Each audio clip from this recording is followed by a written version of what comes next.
going back to the 4th of July, it's fun when you're single, when you don't have kids. But it can still be fun when you have family, but when you have very small children, like newborns, very babies under a year, and then toddlers, it can be scary if you're not prepared. So again, my nurse skills came in. I used to spend a lot of time in the emergency room because I did night shifts, and that was kind of where all the magic happened. And heat exhaustion is a big thing because it's hot. We're in the middle of the summer. Kids don't respond to heat like adults. And even adults are you're seeing what the effects are. All this climate change, people are passing out, the elders, people who are not in shape, because those are the just natural people that they just don't effectively regulate um, their body temperature. Sorry, I'm like trying to think about what I'm trying to do and keep in mind about the time. So heat exhaustion is big. And the thing with kids, because I didn't spend very much time in like pediatrics, but we obviously had to do a rotation through it and understand because sometimes you might have to deal with kids. Now, reminder, I was a medic in the Air Force, and well, I was trained to take care of adults. So family medicine wasn't really part of my stuff until like later on. And it was more just because I just was curious and I took, some classes about it. And then I spent some time in OBGYN. And then I had to learn a little bit more because the kids came to the thing, and it was in Yuma, Arizona, y'all. It's hot. I call that the devil's butthole. And heat exhaustion is a real thing. But the thing you have to remember with kids, with littles, is that they tend to overcompensate very, very well until it gets critical, and then they crash like that. So you always have to be extra mindful. And I've seen people having to spend their 4th of July in the emergency room because of this. So be very, very mindful. Make sure that you're super prepared, but I want to make sure that you at least understand what heat exhaustion looks like. And it's very common to what adults experience. It's excessive sweating. They're going to be like profusely sweating. What is sweat? What is your body trying to do when it's sweating? It's trying to cool itself down. It's like our internal like thermostat. Like it's like a freezer trying to defrost, except it's too hot that it's trying to like just profuse as much fluid, which leads to dehydration. So if they're not hydrating, that's going to make dehydration even worse, which can excel the effects of heat exhaustion. Their skin will be pale. It actually will be cool and like clammy. So their skin's gonna feel sweaty. It's gonna be like they're gonna look like light skin, like pale. Like I can't, when you see it on your own kid or in like an actual human, like it's easier to understand. But a lot of people think that heat exhaustion will cause your skin to be hot. It actually won't. And so a lot of people will just be like, oh, they're fine. Their skin's cold or cool. No, that's the body trying to like fight off the fact that it's overheating. They sometimes will get dizzy. Fainting is something that happens. We're seeing that a lot in the news with people being affected by like high temperatures in places that they're not used to it.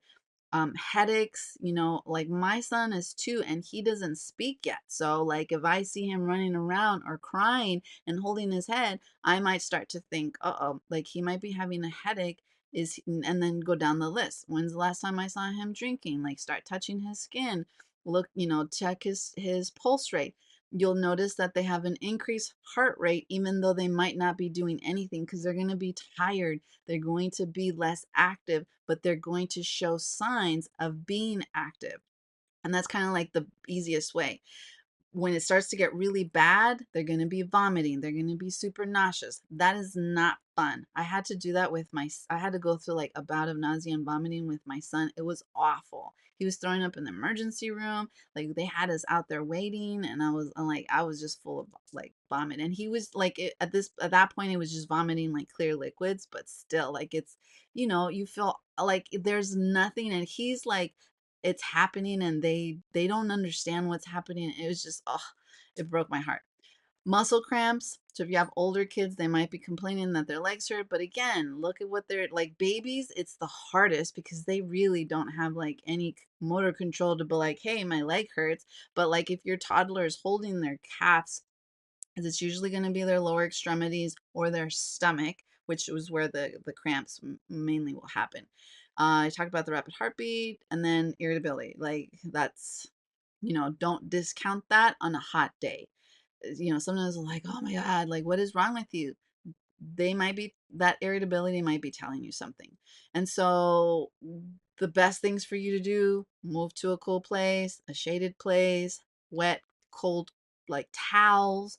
If you're at home, get inside and maybe take a cool shower. Like don't be putting them in ice or anything like that, because increasing and changing their body temperature too fast is not good also. And so, do it with them because they're not going to like it. They might, but usually nobody likes to really take a cold shower. And so like suck it up, buttercup, do it with them so that, be brave with them. And then try to get them to rest, which if you have a toddler, it's like, no, that's not going to freaking work.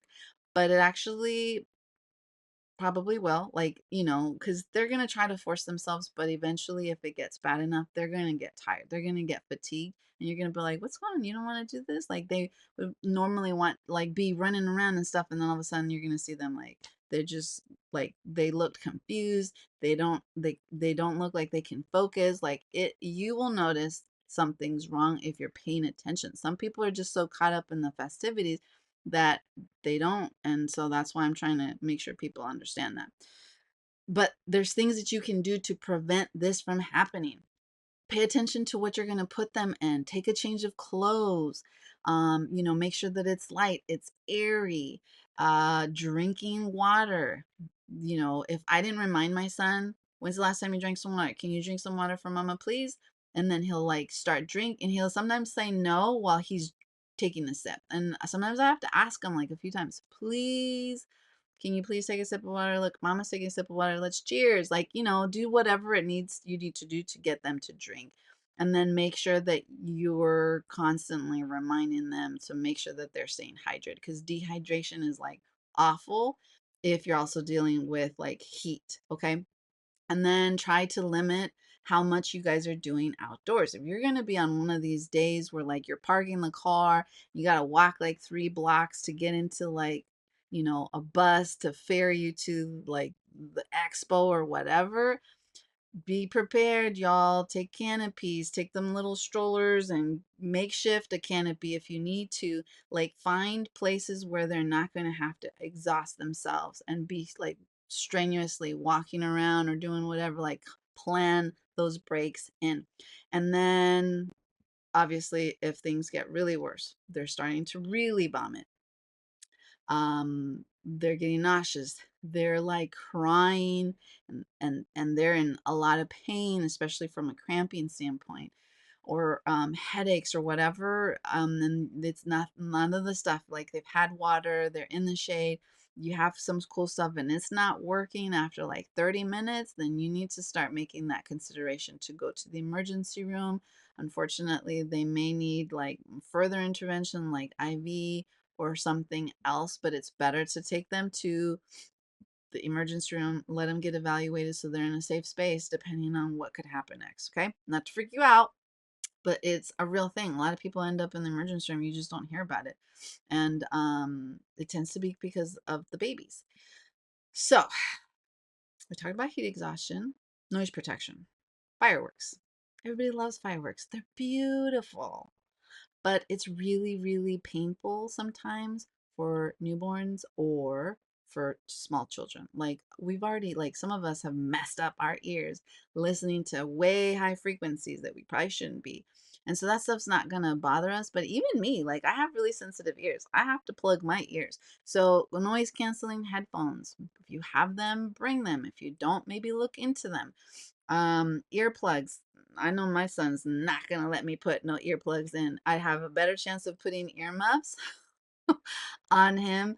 And you just gotta like know your son or your children. And we're not just talking about toddlers, like, even like bigger kids, like 6, 7, 8, 10. Like, you should be protecting their ears, especially if we're gonna be really, really close to the fireworks.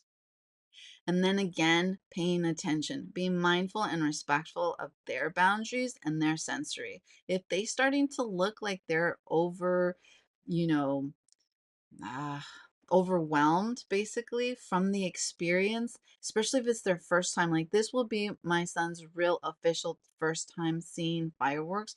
But because I know that, we are not going to be like in a large space where it's going to be hard to get away. Like, I have a plan of taking us somewhere where we're going to be quite a ways from like the big crowd.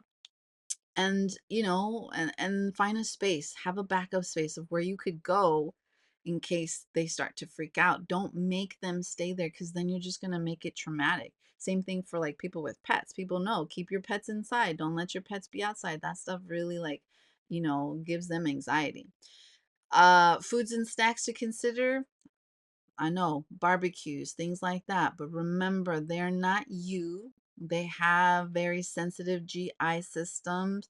Plan your snacks, fresh fruit, fresh veggies, cut them up, put them, in a like nice, thing. You have see them people with charcuterie, like for kids, and like tackle boxes and stuff. Um, whole wheat crackers, like things that are going to help keep their metabolism happy, that are going to be good, nutritious. You may not be the one eating that stuff, but make sure that you have that on, available for them. Like, it's okay for them to like snack on your like ribs or whatever you're eating. For me, y'all know I'm a prepared mama. This is my life, like, um yeah, like, I don't go nowhere without this when I have my baby. And so I always have tummy guys. I don't know if y'all can see this. Yep, yep.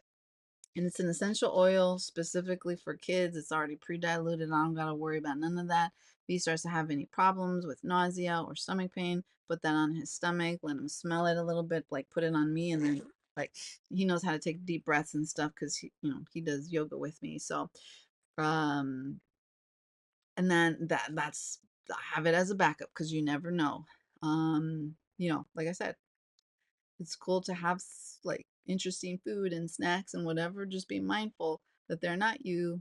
Their GI system is a lot more sensitive. And the last thing you really want to be dealing with is a baby with bubble guts. Overeating is a big thing. Everybody's excited. We do it. Then what happens? You feel like shit. Yeah, that's going to happen to your toddler too. So again, no bubble guts. Make sure you're monitoring like small bites. It's interesting food. It's a lot, especially if it's sugar, watermelon, like, cookies, candy, cupcakes. There's all kinds of stuff that kids get exposed to. Just, small portions. And then try to do opt in for cool snacks, like frozen yogurt, popsicles, watermelon, things that are cold. Just kind of help, like, deregulate um the heat exhaustion. Okay. Just general tips. Sorry, I'm looking at my notes. Yes. Keep a close eye on your little ones. Sometimes they will freak out and they'll run away, and you're not paying attention because you're looking up, and then you're like, oh, now we're not in the States. But if that happened to me in the States, I would literally like freak out. And then imagine like your child, and then imagine like, oh my gosh, what, like in a large crowd. No. So make sure you're keeping an eye, like hold them in front of you or have them hold your hand. Again, mainly talking to the ones where this is might be their first time in like a really big like fireworks kind of exposure environment. First aid kit, I have everything in here. I have an essential oil for gentle. I have my gentle baby one. I have hand sanitizer. I have cortisone. I have saline drops. I have citronella pre-diluted for insects. I have that tummy guys I showed you. I have aloe. So in case he falls, gets scrapes, whatever, this helps with the pain. It helps relieve his anxiety, because nobody wants to get hurt. It's like, oh my God, my leg's gonna fall off. Kids don't know. They're like, drama queens because they don't know better. And this will definitely help him. Sniffles, like if you're gonna be in a place where like there's like a lot of barbecue and they're having like respiratory kind of stuff, that would be good. A hand sanitizer spray, and then my lavender chapstick just to kind of like seal any cuts if there's like a lot of bleeding, to kind of help with that. So if you want any more information, let me know. But that's what I carry with me in his diaper bag at all times. Like that way I know that everything's in there. And I usually, I just realized I don't have it in there, a nail clipper, because you never know.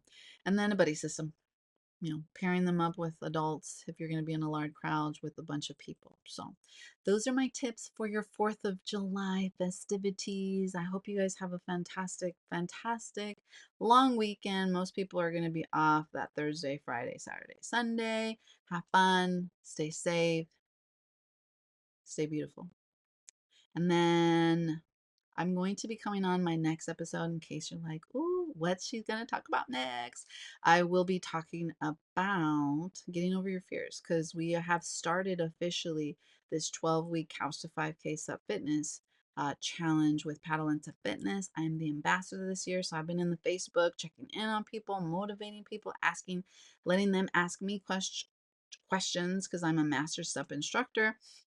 And I really started to like make me think, like, what are the things like when I first started that like made me take as long as I did? Because I think I was like 30 something when I started to try sub. I think I was 35 when I did my first sub. So I waited a really long time, but I also was dealing with like phobias of water and stuff. And like, what did I do to get over those fears, all these things that I built up in my head that ended up not being a real thing, to get to where I am now, to where like I love being on the water. I love being on my paddleboard. It is so stress relieving. And so I really wanted to just share that with people, by giving them actual tips though. So that's what's going to be in the next podcast episode. I'm going to be on here more regularly. I just had my 1-year anniversary, and moving forward, I'm going to be doing interviews, which by the way is very much out of my comfort zone. So I'm super like excited but scared.